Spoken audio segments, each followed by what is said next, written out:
At some point, someone will regret. There will be a time when you ask yourself, why I was quiet, why I never said a word when I saw things go wrong. Why did I keep quiet when people were engaged in a debate?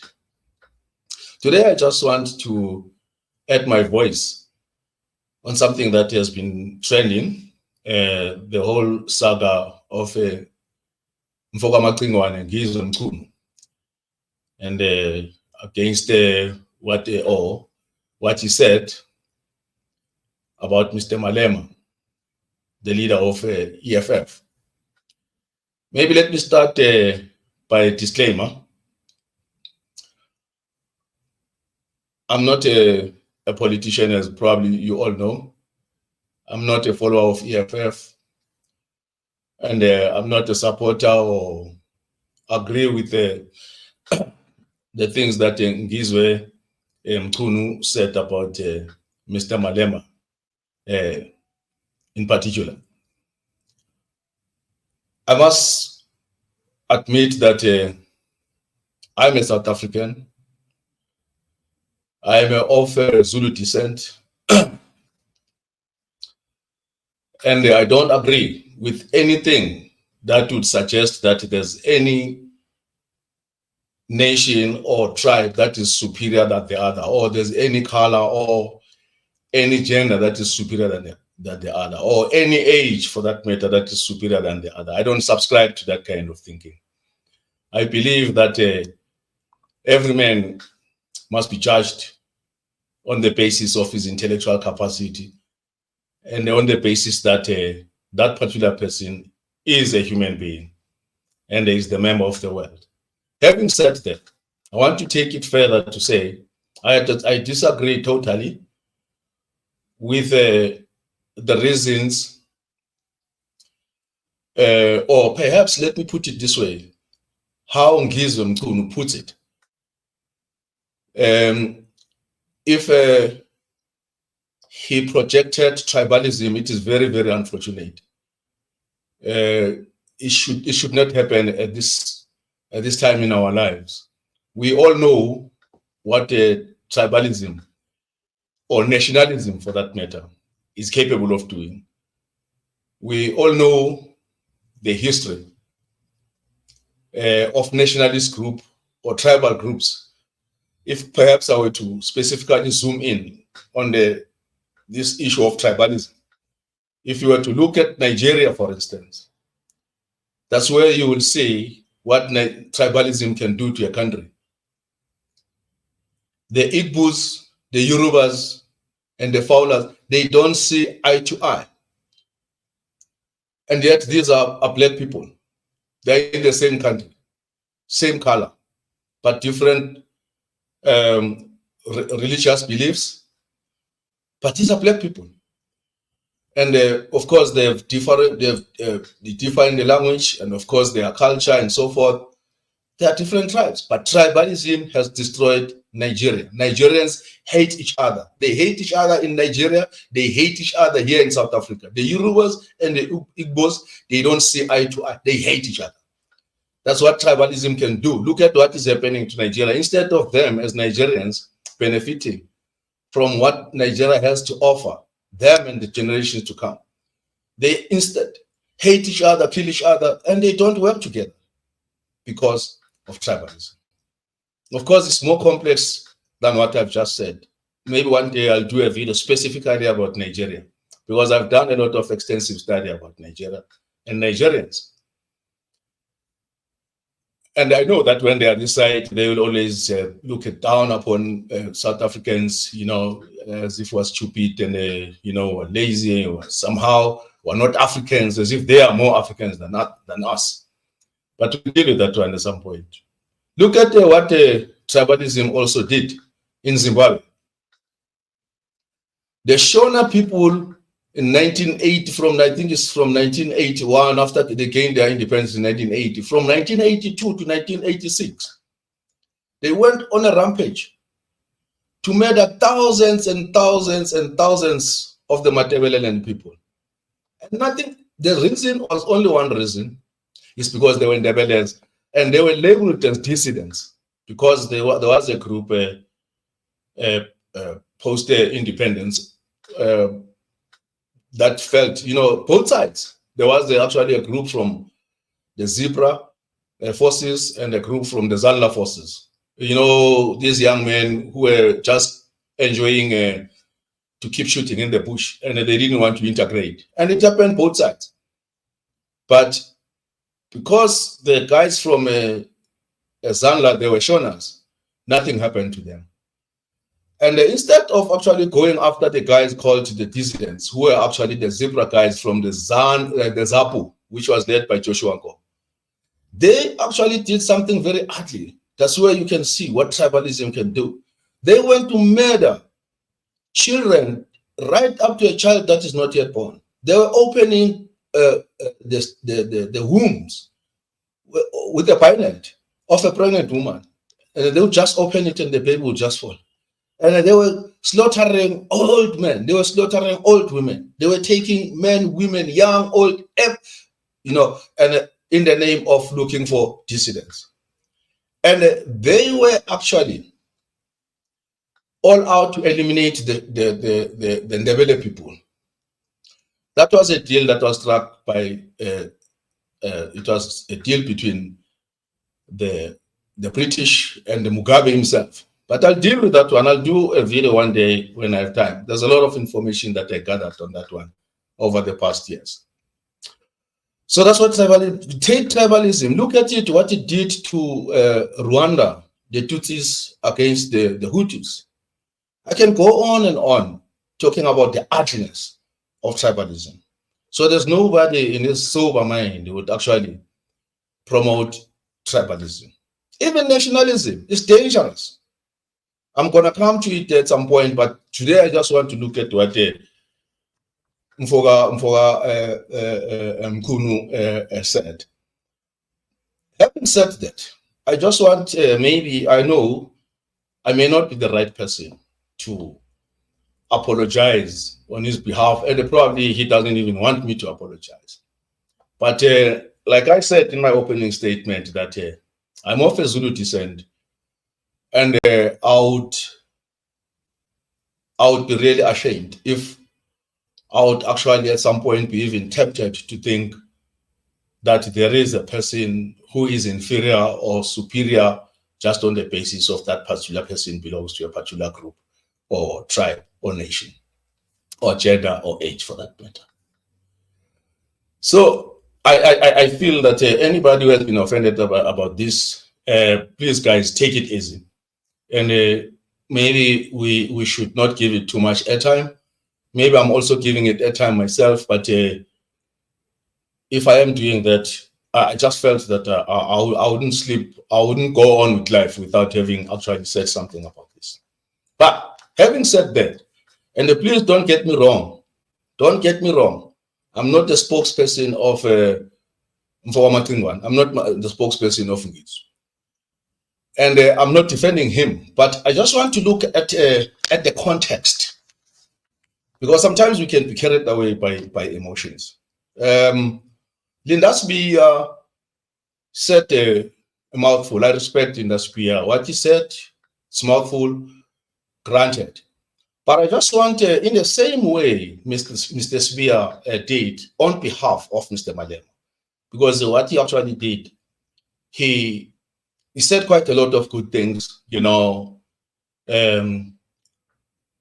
in fact, even mentioning things like Mr. Malema is a gentleman, he's actually Mnimzane, meaning that is the head of the house, he has got children, he's married, and which are the very good things that he has said. But let me just take a step back with you and just look at Ngizwe as a person. Ngizwe, he was the presenter of Ukhozi, and you would know that Ukhozi is, it's the biggest. It has got the biggest radio station in Africa. It has got the biggest listenership. So Ngizwe is not just a pushover. It's not just yes, he was fired from Ukhozi, but he's not just a weak side or a pushover. He is actually a person with a serious following. And you would remember that many people follow celebrities. I mean, it's not a joke. You know, they follow celebrities more than they follow politicians. In fact, politicians are not popular with the people per se. They are not very popular.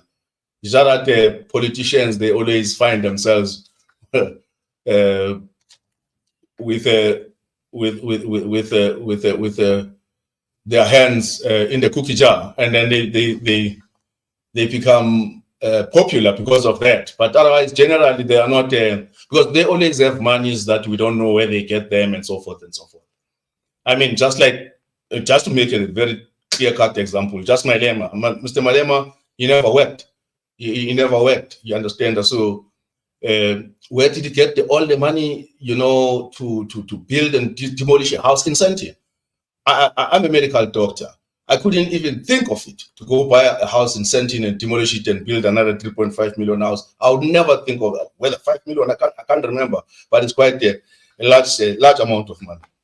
So you ask yourself, where do these guys get their money? And then nobody answers this. But anyway, let me first look at the context. Ngizwe was a radio station presenter. And is well known, I mean, especially amongst Zulu-speaking people, because he was presenting at Ukhozi FM. And you know that radio station has got a very big listenership. There's no doubt about it, whether you like it or you don't. And we know that the Zulu-speaking people are actually the largest group, the southern Africa, the south part of Africa. So it's the largest group. Now, he says he is a president of Amapinga, right? Now, and he's not very fond or doesn't actually like politicians per se. So when you look at a person like that, he says he's the president of Amapinga, and perhaps you need to zoom in and try and understand what is Amapinga. In his definition, Amapinga, those are the people who are inward looking, who are looking at themselves, who respect themselves, who respect their neighbor, who love people, and who love themselves, and who love their culture, and who love their own area where they exist, and who love their villages. They love their neighbors, they love their country, and they love everything that is there in their country. Those are Mapinga. They love their music, they love their artwork. That's what in his definition he calls Amapinga. So he says he's a president of Amapinga. Now I heard I'm not saying Mr. Spear was questioning his leadership. He actually said that no, he's not going to go in that era and question his leadership. However, I think he did cast some doubt a little bit as to who actually appointed him in that position as the president of Amapinga. Just my view, this is my honest view after I've listened many times and thought about this, that a person who is a leader and who has identified an area for leadership or a group of people that he could lead does not necessarily have to be appointed by those people.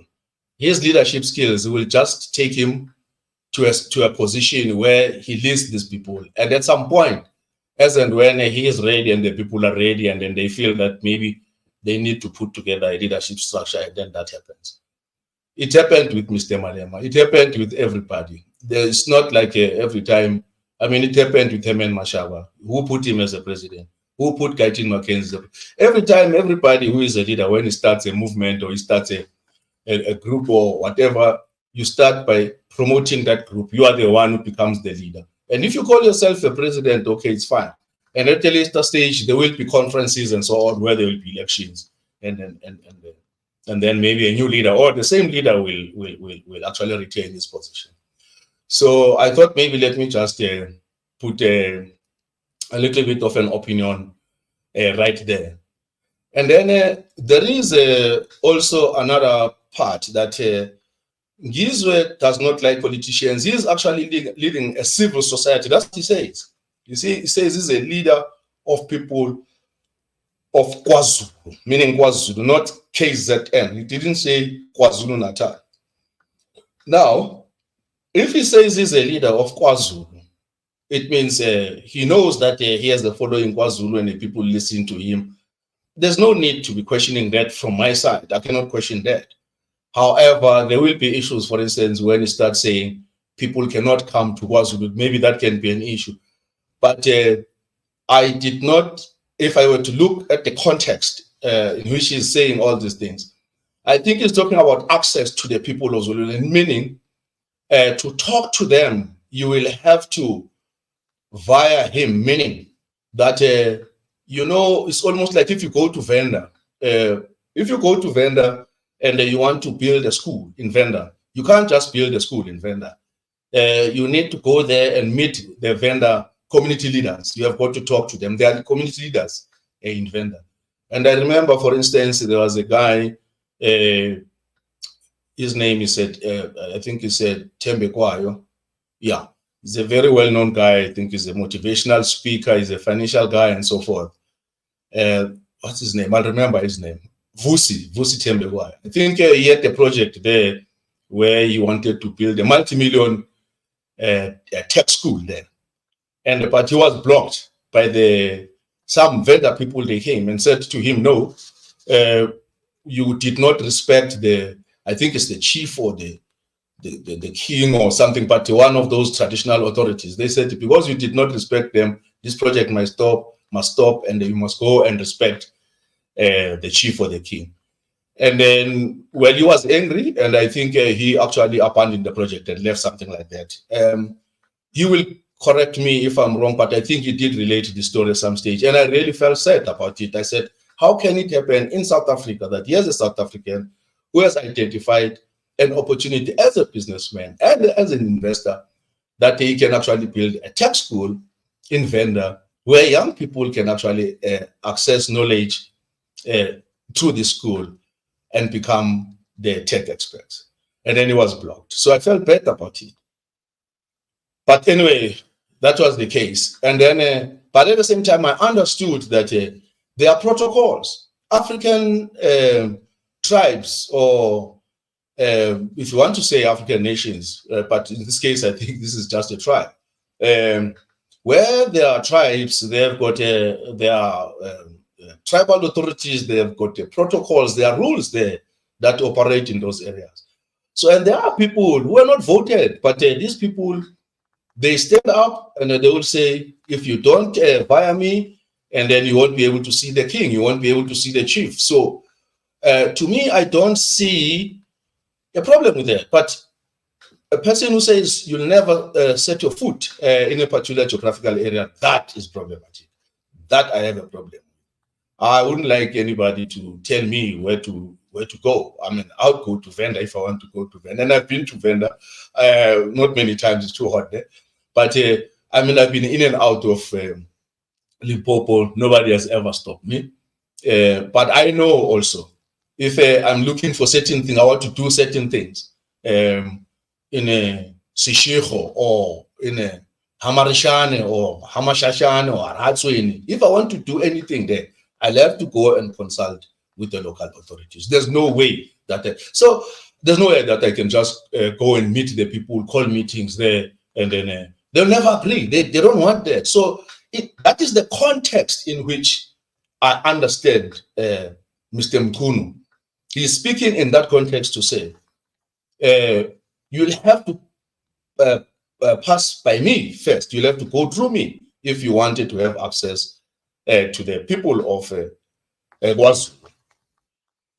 Well, there are areas that are very unfortunate. For instance, when you start calling people Shangans, calling people Mashangane Wagini, that it scares me. I've got many friends, Shangan speaking friends. Most of my friends are Pedi speaking friends. I mean, guys, I've lived with Tswanas. I spent almost a decade, speaking Tswana every day. Tswanas speaking Pedi, every day. I was learning even Venda. I had a friend of mine called Dwakudi. I used to fight with him and say, you have got to teach me Venda because I want to know it, because he was always speaking English. So no, that one, it has got no space. We don't want that. We cannot even put that in any context. It's just totally out. But when it comes to other things, for instance, about politicians. I don't like politicians too. We know what politicians have done up to so far. We can go back in history, prehistorical times, right when our forefathers were still living, in bands or hordes, or just a group just above a family, an extended family, meaning they were living in those groups, called bands. And they were hunter-gatherers, foraging, you see. And they were free, they were self-governing, There was no politician and there was no politics. Yes, they did have some diplomacy because they had to understand how to deal with other families and so forth. They would negotiate now and again territories and so forth. But they were free. And then, but fast forward, there was a time when what you call the Neolithic period, which was the New Stone Age. Because I mean, the prehistoric history is talking basically the Stone Age. And then, you go to an area where people started doing agriculture, or that's what you call agricultural revolution. And because the volcanoes and the rivers started flowing and then pushing a volcanic ash to certain areas and make them fertile. And, some crop accidentally grew up and people noticed this and started actually what you call domesticating plants before they actually domesticated animals. And all along, all that time, there was no politician. A politician arrives or started to show up when actually people were now doing agricultural activities. And of course, to stop the fights between families, there were several meetings where people had to look at this and say, but now, how do we prevent this? And that's how the mushroom of people called politicians started occurring. And then you started having people who are not doing any agricultural work, but all the time they sit the whole day trying to develop rules, how we can actually live side to side peacefully. Unfortunately, that brought about the politicians and politics, and it brought about a certain group of people who became parasites who do not work. Fast forward, there was a time, of course, I'm not going to dwell on that history. There was a time when actually people just preferred to have the kings and queens because they just wanted that, some form of leadership. And of course, there was a time when I heard that there was a time that people were actually ruled by God himself. I don't know if that exists, that is true, but then people wanted somebody who could actually rule on behalf of God. The kings and queens, actually, at some point, they were appointed. It's not that they imposed themselves on the people. And but there was a point where they became problematic because they ended up actually oppressing people and actually killing people. Anybody who had a different view from any member of the dynasty. That led to a point where actually they themselves had to be overthrown by politicians. The same politicians promised the people heaven and earth that there shall be peace, prosperity, equality for everyone, and everybody will be happy. And then we know, all of us, what happened. And then now this is the era where the people must take over from politicians. The time of politicians is over. That's why I have no respect for politicians. I don't care who says what. You can call a person a leader of what, a president of what, a CIC or what, I don't know. You can give them any title. To me, they mean nothing. Because I know they're nothing else but just parasites. The politicians are parasites.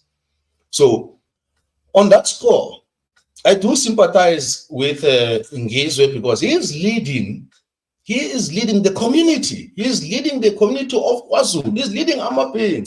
He is leading the people who are productive. Amaping, those are the people who love their culture. They abomaskandi.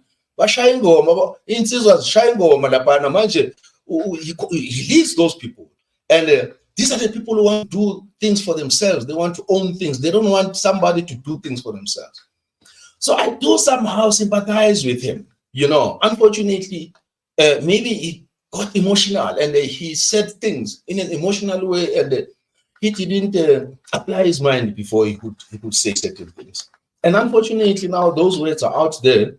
There's no way he can retract them, unless maybe, of course, he's spoiled enough and he decides that no, he must go public and apologize. But I think that when it comes to him leading those people, he is doing a good job, because he has realized that politicians have got nothing to offer to the people. Politicians have caused us big problems. The politicians have created wars. They are still creating wars today. The whole world. Politicians created wars in our different provinces. Here in South Africa, politicians create wars. The whole of Africa, politicians create wars everywhere. If you can think of anything that is wrong, that could possibly go wrong, it was because of politicians. So the people, the civil society, must now stand up and take over from the politicians. Hence, some of us, we started certain organizations like the one that you see on the screen below there, purpose at MTCM Labs. MTCM Labs, it comes from Mass Democratic Civil Movement Labs.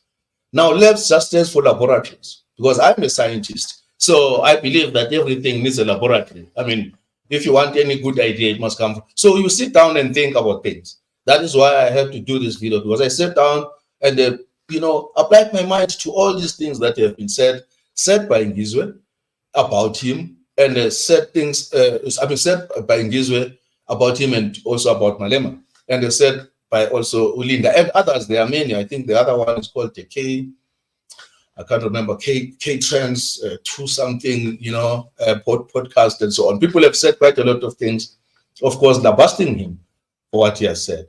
So Mass Democratic Civil Movement, guys, is actually a non-profit organization. And then the Mass Democratic Civil Movement Labs is just a division that actually analyzes, it does podcasting, it does interviews, it does publications, it writes publications, we do research, we engage with professionals. It's a lot of also experts that participate in MTCM Labs. So it's quite a very, very big organization. And it is community-based. It is involved in community work. We educate the community about politics. We educate the community about economics, about social life, any things that affect them socially. With education, we're involved in IT. We're involved in upskilling young people. We're involved in everything that has got to do with economic growth. We're involved with entrepreneurs, who want to start their businesses. We assist people with legal matters. Even when people don't have money, they come to us and then they tell us, this is my legal problem. How can you help? And then we help. And then we don't tell you that, no, you don't have money, we cannot help you, and so forth. We assist people with road accident funds, how to claim, where to go, which office. We do everything. WCA, we help doctors who are not paid by medical aid. So there's a lot of things that we are doing. And politics is part and parcel of us. We are not politicians, but we are a civil society. And we know we are the ones who produce politicians. So we've got to keep politicians on check. Otherwise, if they're just left alone, then we're sitting with a big problem. Hence, actually, I've decided that no, I need to do this video as part and parcel of my little contribution. Like I said in my opening statement, the sad part is that one day you'll see this country down the drain and you'll wonder what you did when you saw it coming. And I can tell you, if you are sitting there and thinking that it's not going to happen anytime soon, you are fooling yourself. We're not far. We're not very far from Zimbabwe if you are not careful. And if you want to know how it feels to be a Zimbabwean, ask the Zimbabweans, they will tell you. Okay.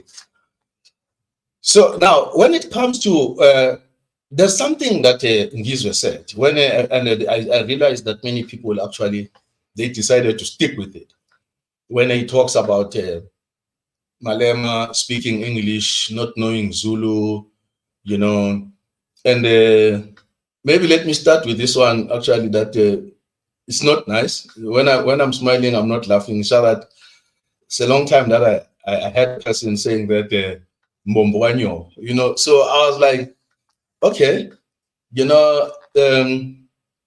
if I remember very well, Mbombo means your mother's nasal bridge. Nasal bridge is this one. You see, this is a nasal bridge. Then it made me think that this guy is saying Mbombo now. which is very mild. I mean, there can be a very bad one, which is something ganyogo. But so in this case, he said Mbombo ganyogo. Now, I was thinking about it. I said, okay, yeah, it's not okay. How does his mother come in here? At least if you said Mbombo wako, it means your nasal bridge. Like for instance, Malema, he once I think insulted, was it Nalini Pando, and said she has got a fake accent. Now Nalini Pando, I mean, is a highly respected woman. She's a woman, number one. She's the mother, and here's a young man saying to his own mother, you have a fake accent. Then he started questioning, does this guy, who brought up this guy, does he have respect? Does he understand that this is an elderly woman who deserves respect? I mean, even if you are in politics, there's a certain way of saying certain things. You understand? And but context is important, because one may argue that no, they are political opponents. But again, the argument would be, if they are political opponents, why don't they talk politics there? Well, the fake accent, where does the fake accent comes in? And at the other time, it was Malema again saying he's going to campaign at the backyard of, I think it was the backyard of one of the leaders in KZN. I think it's either it was a leader of Prince Mangosuthu Buthelezi, or he said something about Isilo Samabandla or something like that. But that was when actually the tensions were high. To say, I think Isilo even at some point ended up saying, Azange ngelusa naye. You see, because he was being disrespectful, but I'm surprised, there was a context again. One can say maybe Malema was saying the things that he was saying because he was saying them as a politician, not necessarily that actually he undermined Mangosuthu Buthelezi, things like that, or whatever he said to Isilo to arrive at a point where she said, so I'm trying to bring about context, guys, to say emotions down. Let's take a deep breath and relax and start applying our mind instead of lashing left, right, and center, and saying, yeah, this one is so bad, this is horrible. Let us just maybe think about it for a while. And then we will, of course, at some point, make a conclusion that, I think, in this particular instance, he actually misbehaved or not. Now, coming to this English thing, oh, by the way, there was also an instance where Malema was actually saying to Cyril has got a big nose. Okay, he said Cyril, you've got a big nose. I think maybe, I don't know, Cyril wished he could have an English nose, but he failed, and then he was born with a big nose and something like that, And the children are given birth by women. I mean, every child is beautiful, it's handsome, no matter, you can have the biggest nose on planet Earth, but when you're born, I mean, your mother just sees beauty in you, And somehow I found it distasteful. So I don't know, but I can put my foot down and say that was wrong, period. And these are the things that shouldn't be said. And coming to, like Mr. Spear was saying, Ngizwe must not say Malema is a umfana, is a boy. Malema says this every day. He says it to many people. He says he's a boy. He said Mtlantlalax is a boy. He says it, easily, because somehow I think it does appear as a person who is untouchable. I think also South Africa has given him too much time.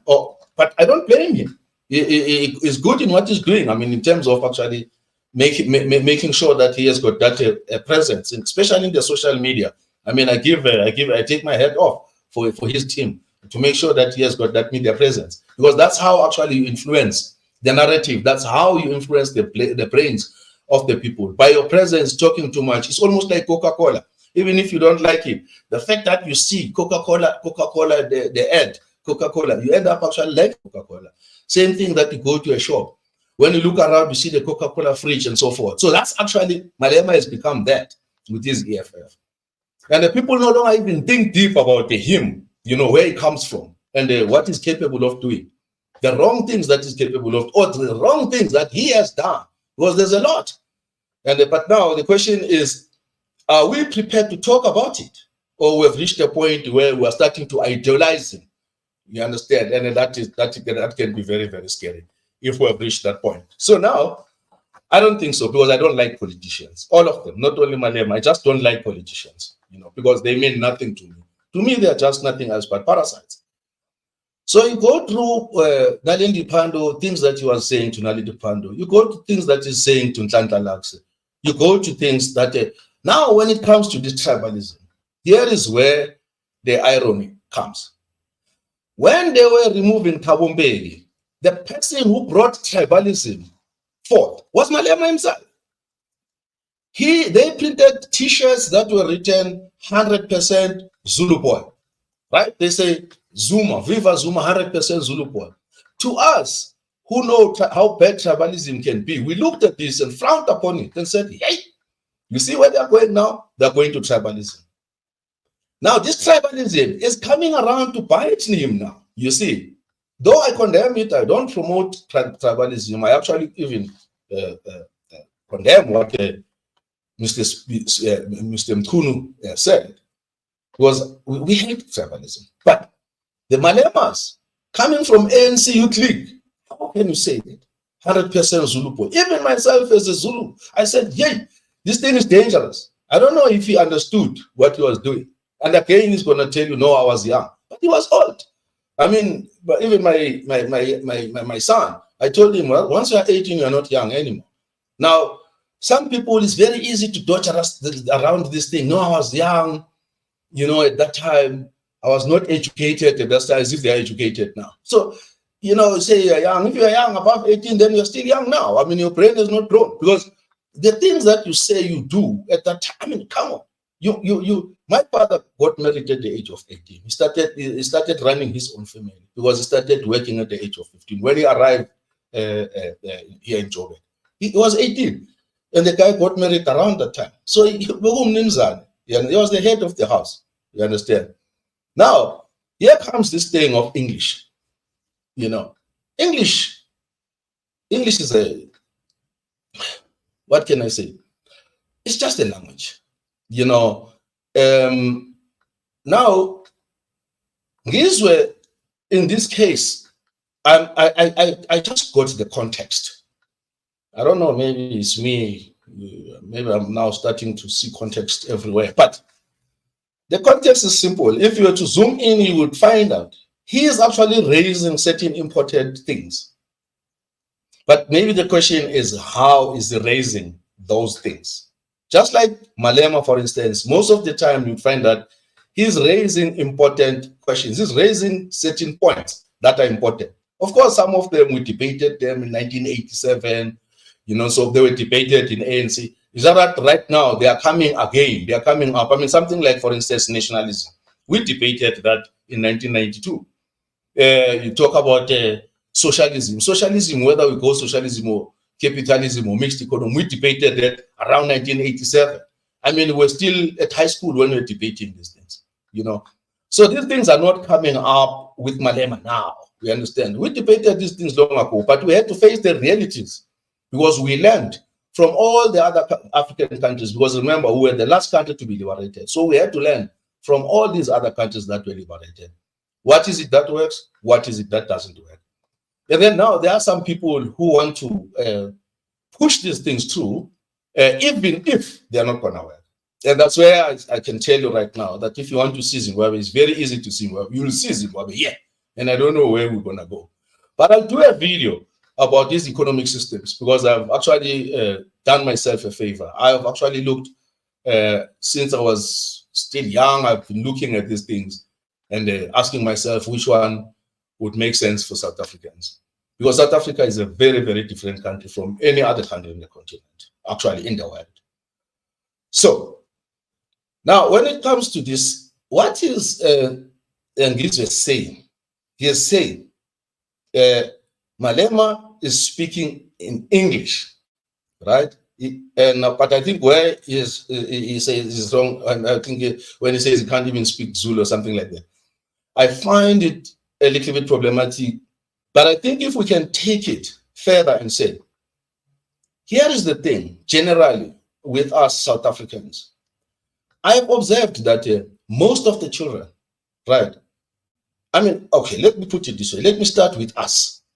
We're still having English names. We're running around with English names. And I can tell you these English names, some of us run around with names like Jan. You know what they say, Jan. And you know that, I mean, it's not your father who said, or maybe your father, Shem, wanted to give you a name that at least a white man can understand. These are slave names that we're wearing today. We're running around with slave names. Even Julius Malema is running around with a symbol of apartheid, because that Julius is a symbol of apartheid. Because his mother wouldn't have given him Julius. Because, you know, that's the situation dictated that he ends up with Julius. You see? So all of us were running around with the symbols of why do we then? Why are we quiet when Malema is attacking young people who have just won a World Cup? And the whole of South Africa was jumping up and down, celebrating with these young white guys. There's also black guys there that are playing there. What is the issue about Amapogopo? Just nothing wrong with Amapogopo, honestly. But you know how actually Malema went on a rampage condemning the symbol, the name, the colors, and say they are apartheid symbols, apartheid colors. It has got no place in this society. There's no place for them. We love white people. We love white people. I'm repeating it. We like Amapogopo. We love them. It's our team. We own it. We own those colors now. We own that emblem now. We own everything that exists. Why are we going back to individuals when actually during apartheid we were fighting the system? That's my question. We were not fighting white people. It was made it clear to us by the leadership that we were not fighting white people. We were fighting the system of apartheid. And of course, the PAC guys, they had a different view. That how can you fight the Shambok and not the person who is actually busy Shamboking you? But that was a long debate. But here's the thing. When it comes to Amapogopo, okay, why, for instance, we had integration here. We can look at, I mean, everything around me.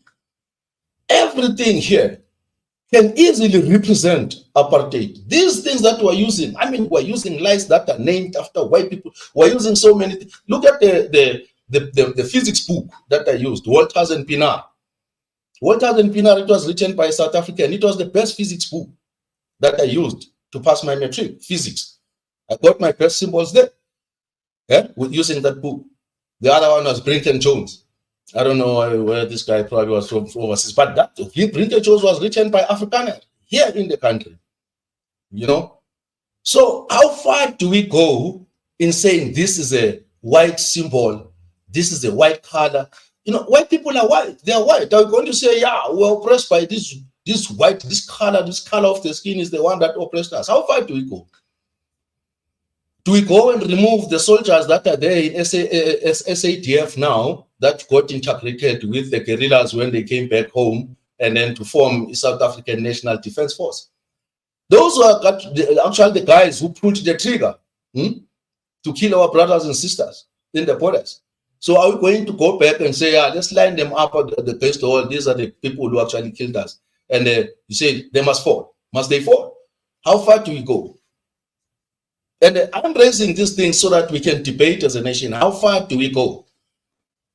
You know, without sounding like, you know, celebrities, having this airtime that is endless, you know, which I actually don't like. I don't like to on a video, you know, because I've got so much work to do. But sometimes you have got to do these things. Actually, I like teaching, you know, rather than talking about things like this. But if this becomes part of education, be it. And then you see, I mean, here's a, you know, I wonder. I mean, you look at Mr. Mchunu. Yeah, well, is there Wazulu, right? And some people, they move from villages, you know, leave the schools there and to go and stay with the white people in town. The same white people they don't like, or they say they don't like whiteness, but their children, I mean, Malema's children, for instance, is in a white school. with white kids. He speaks English. Even his wife speaks English. I'm sure when he's with his child, they speak English. Because that's what the child is going to speak English with him. Because that's what the child speaks every day. He plays with white kids there. And but yet this man doesn't like whiteness. They call it whiteness. Or, symbol. What is this? The language. Language is actually more important than the colors. The language that you speak, you say English, it's more important than the colors. It's more powerful. Because look at what our children now, all of them, they speak English. Actually, they say English is cool. Yeah? You see, they speak English. All of them. Even a child who has not passed rhetoric, but they can speak English. You won't even make a difference between a black child and a white child when they speak. In fact, that's why I sometimes get confused, even on the radio. I can no longer make a difference between a radio presenter who is white and a radio presenter who is black. That's how far we have gone. So how far do we go in terms of removing this whiteness? I think the whole thing is in the brain. We must change our brains. We must not change symbols that we see. We must change our brains. We must discuss these things. As a nation, we must have a plan. We must educate the young people what these things mean that they see. They don't have to wait to hate white people. They don't have to hate that. They just have to be able to apply their brains, to think deep about things when they see things and apply their minds to say, how can we do it ourselves instead of relying on another nation, even if it's not white. It can be Indian. It can be another black guy from Nigeria. Why must we rely on a person from outside if we can do these things ourselves? I'm trying to look at the context here. You see, I'm not defending Ngizwe. Don't get me wrong. I'll never defend the things that he has said. But context is important. Of course, words have a meaning. Context also needs to be looked at. You see, I'm looking at Mr. Malema's organization. Of course, somebody can say, now we are pulling punches on him. But no, we need to raise these things. And the people, it looks like they are scared. Maybe they are scared of being insulted by Malema because he's known of insulting people. So if you take him on, he can insult you and then probably but some of us, they've got thick skin. We don't care about that. But I'm raising important things that I think even he himself as a leader would be able to look at and think twice and say, well, maybe this guy has got a point, or maybe he's just fussing. I don't know. You understand? Now, his kids, his party is funded by Mazzoni. Mazzotti, yeah. Mazzotti is a white guy. And it's worse. He's funded through the proceeds of something that actually destroys the nation, particularly the young people. We all know, I'm a medical doctor. We know that cigarette is bad for the lungs. It's causing bronchitis, it's causing, all sorts of problems. It's just bad. The substances that are there, you have got lead there, you have got tau, you have got so many bad things that are there. And it has been associated with there's other conditions, like for instance, your peripheral vascular disease and so forth. So the question is, why are we myopic? Why can't we see, things for what they are and see far? And we should remember, we cannot suddenly wake up and have amnesia, about some of the things that he has said before and say those things, no, they mean nothing. They mean a lot. We are a nation. We have got to look at these things and talk about these things. And if you are scared of talking about these things, that is when you are going to give birth to Hitler. Dictators are born exactly like this. Because you first praise them, give them more airtime, and the next thing, you don't correct them, you don't tell them when they are wrong. You see? And when you have a dictator right in front of you, then you don't know how to remove one. And then you'll have that dictator until you're dead. If he's not going to kill you, you'll die, maybe, some decades after, with a dictator in your funeral. Okay. So, how do you take the money? I'm going to go to what, this video is getting too long, but it's fine. you know, at some point, you know, somebody will pause and then look at it. I just want to deal with these things once and for all. I decided that, you know, I'm going to talk about the group, the party, you know, because there's a problem.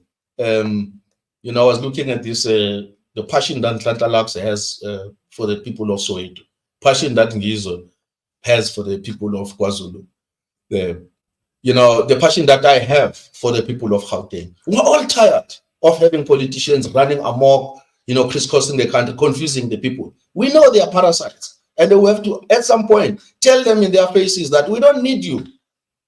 We just don't need you, Mr. Politician. Your time is over. You made your money out of us. And then leave us alone. Let us appoint people amongst ourselves who are going to go to parliament, who are going to look after the national government and the provincial government, and then let us have the bureaucratic structure that is going to function and serve the people, and not politicians, the parasites. Because these guys don't work. They have never worked. They go and study very easy courses. And then after finishing these courses, come make noise. We're now educated. I mean, we study very difficult courses. You study engineering, we study medicine, we study this thing. Then we want to come and make the country work. And all they do, they come and control all of us. They come and control all of us. But they don't study anything. They study these subjects that you can study literally when you're going to the loo, you know, just to sit. And then you can just read it. By the time you come back, they can give you an exam and pass. And this is what they study, you know. And then after that, they want to rule us. Not only rule us, I would understand if somebody is really managing a country properly. When they come back, they steal from us. And they don't steal anything, they steal everything. But just talk. But Choncha is talk. Much more Choncha is talk or Choncha profit. Why you don't steal the profit? Let the country make profit. Let's have infrastructure. And whatever is left, we won't see when you have stolen that one. Because we have done everything. No. But they steal everything. You understand? So this is it's something very, very serious that actually we need to talk about. You know. And the box are not the Springboks. The Springboks, they are nothing else but our national asset. And anybody who wants to touch the box, you must know that is touching us, South Africans. We're going to defend the box. We'll defend them even if it means going to war. Because this is the war talk that sometimes Mr. Malema likes talking about. And he's not the only one who knows how to fight, by the way. Because I hear all the time that he always threatens people that they must kiss their mothers for the last time and so on. But I don't think Malema can kill even a fly. He has never killed anything in his life. You see, I don't think he has ever even stabbed a person in his life. You see, so he never fought a fight and win. You know, we grew up when you actually set up to fight immediately, because every time when we were sitting as boys, we had to know who can beat up who is scared of who, and that had to be determined the very first time you meet as a group. It had to be sorted out. But sometimes you find these people who talk too much that they can beat up this one, can beat up. Now there's Tlantla now. And I'm not saying this it's a good thing that we see. We don't want to witness things like this when people are standing up wanting to fight. Because one day it will be a real fight. And we have seen the fights in this world. We have seen people fighting with machine guns. Yeah, we have seen these things. And they start like this. You know, so now, because if you stand all the time, you think you're going to talk too much and make noise and threaten people, one day you'll end up having people like you who are standing up against you. Because we always say what goes around comes around. If you live by sword, you die by sword. So you'll always meet your equals. They will come and say, yeah, we're here. You see.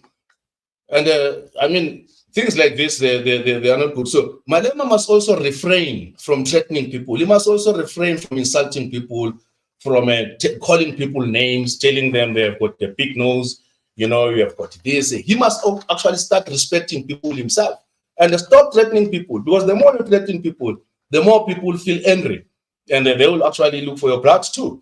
So I think it's about time that he himself is told what he's made of and what is it that he should stop doing, and then start thinking deep before he can actually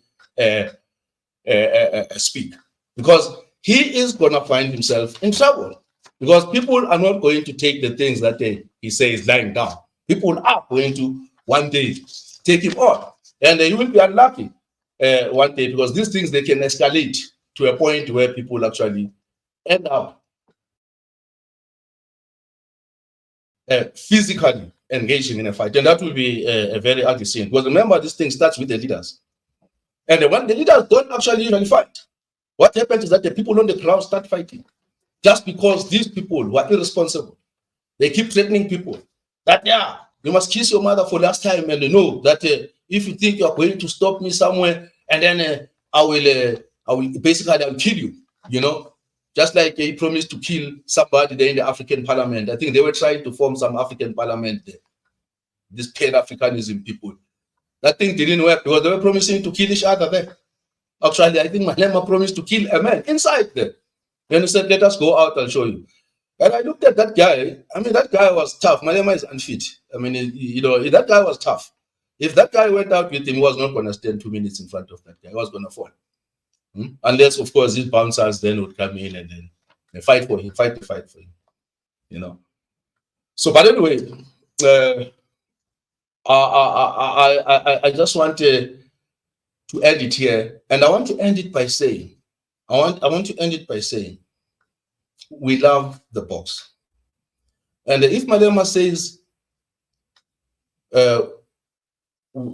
he says we, when he says we, you know, I don't know, maybe he says EFF likes Rabi, but hates the names and symbols of apartheid. I want to make it clear to him now that we love the box.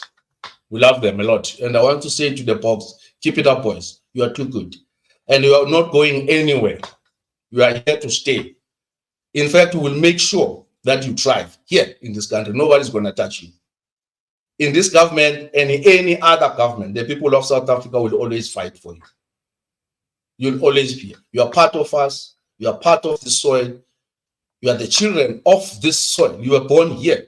You're not born in what do you call that place, in Netherlands, or you're not born in France. You were born here.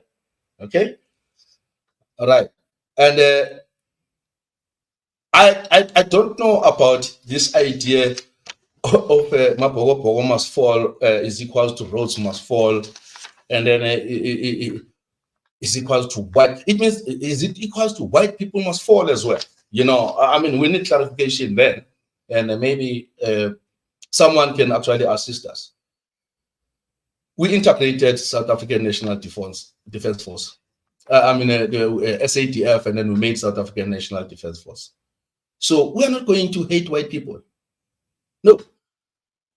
No, we're not going to hate white people. Just like I am saying, for instance, anybody is free to move, is free to go anywhere, practice your culture anywhere in this country, as long as you respect. If you go to KZN, I just want to go back to that. KZN is one province that is known for one thing. If you respect, you'll be respected in KZN.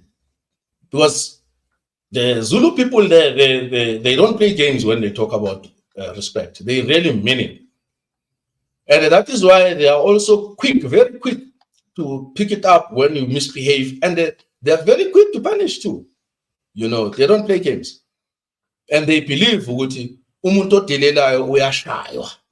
That's Zulu. That's their culture. That's the culture there. You understand? But if you are a person who is respecting, you will be welcomed. You know, you eat there. They give you alcohol. You'll drink. You'll be protected. But as soon as you cross the line, and oh boy, those guys don't play. I don't know about the political consciousness that he's talking about when he talks about the t-shirts that they want to buy to wear in the airport and so forth. It sounds like he has got this political consciousness of racism. I don't understand it, you see. And you can see where I'm going with this. I started with Ngizwe. I'm showing you know, because some of these things, they need somebody to explain them. Not only to me, but to the nation. What does it mean to have a political consciousness that says you must be racist? So your ancestors, they are saying when you're wearing just to wear a jersey. I mean a jersey. Oh, no, colors and symbols. Oh, my ancestors, they refused. No, there's nothing like that. You understand? It's something that he puts in his head. You understand? And unfortunately, it's going to set him up against the country because South Africans love what they have. They don't love EFF. EFF has been voted by just a few people. And if I can tell you right now, I have problems with ANC. And I've loved ANC for a long time, but I have problems. But if I were to choose between EFF and ANC today, I would choose ANC today. ANC is far better than EFF. The policies of ANC, they are far greater and well thought. It's a noble organization. Is that they allowed the nonsense that they allowed, where they allowed all these criminals to come and loot the country just like that, and with no consequence, with total impunity, absolute impunity. You know. Then there is this guy called Johan Rupert. I don't know why this guy is hated so much and Oppenheimer. Just because they made their money. You are hated because you have made your money. Why doesn't hate these guys who are stealing? They're stealing billions. How do you steal 500 billion in months? Johan Rupert did not steal anybody's money. He just made his money. Of course, he made it from apartheid times. His father was in the cigarettes game. He started his own businesses. Of course, they had an advantage. What is it? This nonsense. Rupert, what kind of politics that is a politics about people? Where is the politics that can take this country to the next level? Where we can grow the economy, where we can employ the young people, where we can advance in technology and compete with China and America. Where is that politics? That's the politics we need. The young people need politics, because now I hear that they say EFF is a party of young people. I don't think so. Intelligent young people, they need parties where they can be given an opportunity to think big. They can be good capitalists who understand social justice. I'm a capitalist who is pro-social justice. I'm not a socialist. I hate socialism. I hate communism. But I believe in social justice. I believe that there shouldn't be a gap between those who have and those who have not. And the capitalism is the best system because it has adapted over the years. It has addressed all the concerns that the likes of Karl Marx, Lenin, and all of them, they were raising over many years. Those things were addressed because unionism was allowed and it's legal. And the unions, they have negotiated with the employer. And today, all those things have been dealt with. The workers are better off before. There's no child labor. There's no more of overworking people more than labor hours, more than 8 hours. We have got benefits, pension benefits. We have got provident funds. We have got workmen's compensation, injury on duty. A lot has improved. We have got subsidies for workers. We have got so many things. You know, so we need to start talking economics and not talk the politics of individuals and the people telling others about white monopoly capital. What we should be talking here, how do we grow the economy that it can be an inclusive economy and everyone is on board? That's what we need to be talking about. But anyway, I will at some point, guys, and those who have been watching this video, thanks very much. I will, in my next video, announce the plan. But I can tell you right now, Active Business and Civil Society Party has been registered. I am not a politician, and it is not a political party just for the sake of it being a political party. It is a platform where people like us, who think like us, who want to grow this economy, can, instead of standing as individuals, because if they stand as individuals, they are going to have a problem. They know what the problem is going to be. But these people should actually come under one umbrella. And some of us, because we don't like parliament, it's boring. It's a boring place because people are not talking brains there. We will appoint a competent young men and women who are going to go there with experience, by the way. And a young man, I don't mean a child of 25 years. No. You need experience at least minimum 20 years. So if you are 25 now, you must be 45 before you can. But if you don't have experience, it doesn't matter how young you can be. Experience you cannot buy. You develop over time. I became an experienced anesthetist. after practicing anesthetics for almost 5 years, every day. Then I started knowing what I was doing, you know. So, and you learn every day, by the way. And there are certain things I learned when I was actually on my 10th year. So you don't buy experience. This noise that all these old people must go and young people must, hey, please, you'll never buy experience. If you don't have experience, you can't even run your own house. Right? So, next time, guys, the video that I'm going to do, it will be about the platform, which is called Active Business and Civil Society Party. It has been registered, everything has been done. All we have to do is just to finish the IEC process. And then that is the platform where we'll be inviting all the people from the country, but they will be screened. We want the best of the best that are going to go to national and provincial and represent the people of this country and deliver the services on the promises that they will be giving. And they will all sign the people's contract. Thank you.